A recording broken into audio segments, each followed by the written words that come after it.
Assalamualaikum dan salam Sarawakku sayang. Buletin UKAS edisi malam 10 Ogos 2021 bersama saya Mariam Zanareh Ibrahim. Tumpuan berita. Tahniah dan syabas kepada Kepimpinan Rumah Panjang, Jawatankuasa Kemajuan dan Keselamatan Kampung JKKK dan penduduk rumah panjang di kawasan Dewan Undangan Negeri Dun Mulu yang telah bekerjasama merealisasikan pembinaan rumah panjang.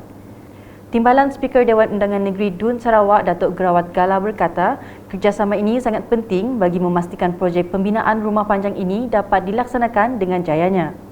Ini menunjukkan kepimpinan yang baik di antara pemimpin tuai rumah dan Jawatankuasa Kemajuan dan Keselamatan Kampung JKKK serta anak buah yang bekerjasama telah diterjemahkan melalui hasil kerja dengan mendirikan rumah panjang ini.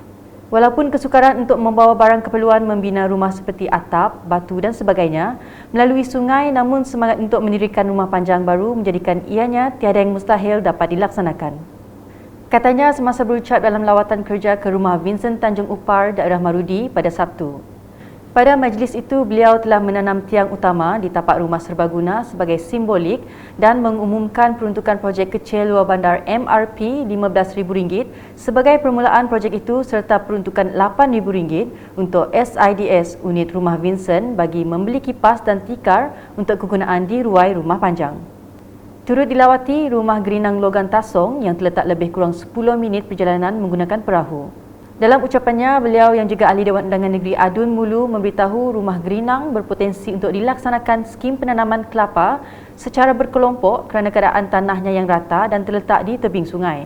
Pada majlis itu, Datuk Gerawat telah menyempurnakan simbolik penanaman tiang utama rumah serbaguna bagi penyimpanan barangan penduduk dan mengumumkan geran berjumlah RM3,000 untuk membeli enjin pam air dan RM2,000 untuk kegunaan SIDS unit rumah Gerinang membeli kipas ruai.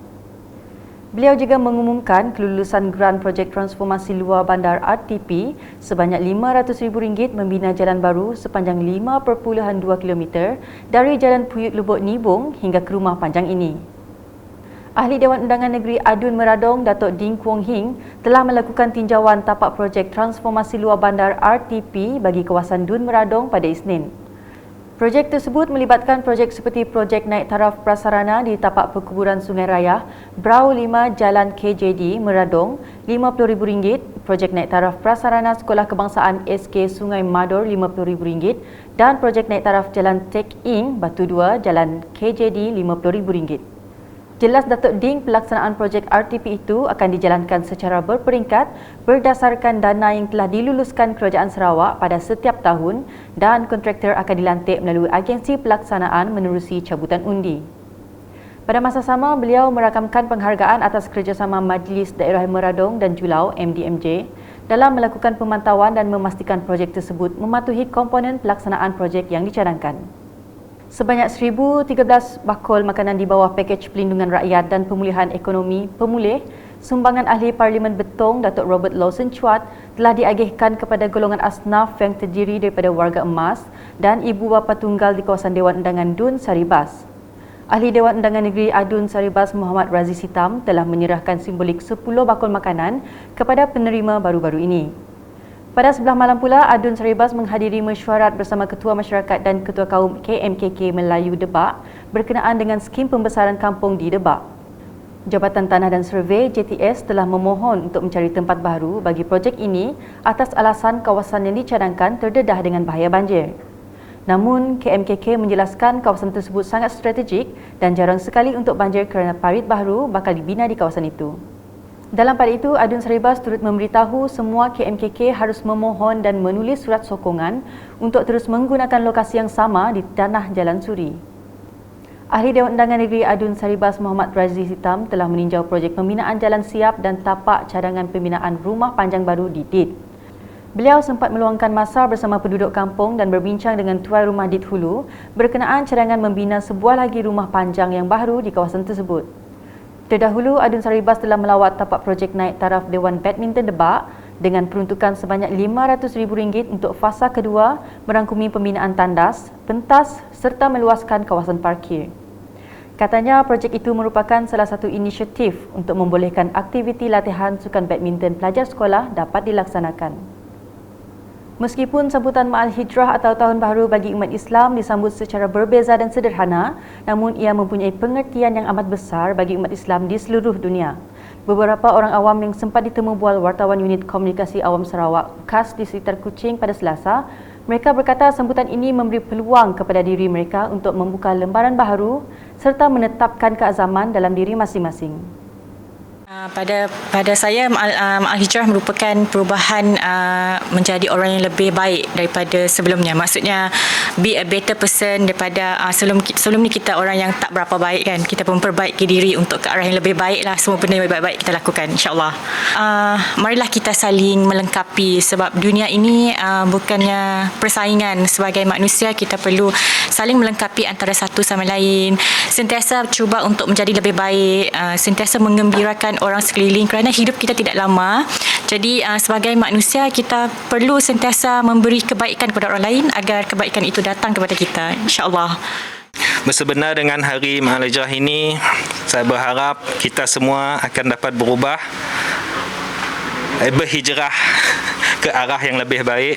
Kami berdoa dan kami berharap supaya COVID tu cepat hilang daripada hidup kita. Di sampingnya juga kami berharap kerajaan dan rakyat sama-sama memberi kerjasama untuk kita berdepan menangani masalah COVID yang masih berleluasa di negara kita. Selamat menyambut Ma'al Hijrah untuk semua umat Islam di Malaysia. Maksud Ma'al Hijrah tu kita sedia maklum, berhijrah untuk sesuatu yang lebih baik. Azam tahun baru macam biasa kami nak habis azam tahun lepas. InsyaAllah berubah jadi lebih bagus untuk diri pun, untuk keluarga, untuk orang sekeliling. Saya berharap juga COVID tu habis cepat-cepat lah. Senang kita tu bergaul sini lagi, boring dah duduk rumah tu. Seterusnya, seramai 342 orang individu menjalani ujian saringan COVID-19 kali kedua menerusi aktiviti pengesanan kes aktif ACD bagi kluster Bunga Rampai pada Isnin. Daripada jumlah penduduk yang disaring itu, seramai 170 orang adalah lelaki, manakala 172 orang lagi adalah wanita. Menerusi tinjauan yang dilakukan Unit Komunikasi Awam Sarawak UKAS, mendapati penduduk telah memberikan kerjasama sepenuhnya sepanjang proses ACD tersebut. ACD yang dilaksanakan itu membabitkan seramai 28 orang petugas dari Pejabat Kesihatan Daerah PKD Bau dan pasukan Makmal Kuching. Kampung Bunga Rampai kini masih menjalani Perintah Kawalan Pergerakan Diperketatkan PKPD yang bermula sejak 13 Julai lepas melibatkan sebanyak 122 keluarga. Berikut pula, jumlah individu yang menerima vaksin COVID-19 di daerah Tebedu terus meningkat dengan seramai 223 individu lagi divaksinasi di Pusat Pemberian Vaksin PPV Dewan Masyarakat Tebedu pada Isnin. Tinjauan yang dilakukan Unit Komunikasi Awam Sarawak UKAS mendapati para penerima vaksin adalah dari 6 buah kampung iaitu Kampung Mayang Mawang, Kampung Mentu Tapu, Kampung Kujang Pelaman, Kampung Sejijak Mawang, Kampung Tersukura dan Kampung Bisira Rayang.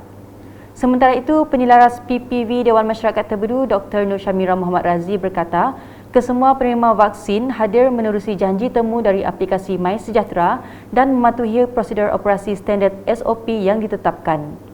Malah ujar beliau, bagi mana-mana individu yang berusia 18 tahun pada Ogos ini juga boleh ke PPV Dewan Masyarakat Tebedu untuk mendapatkan suntikan vaksin. Sekian edisi malam bersama saya Mariam Zanaria dan kru penerbitan.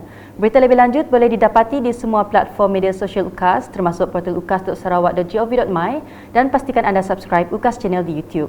Salam UKAS.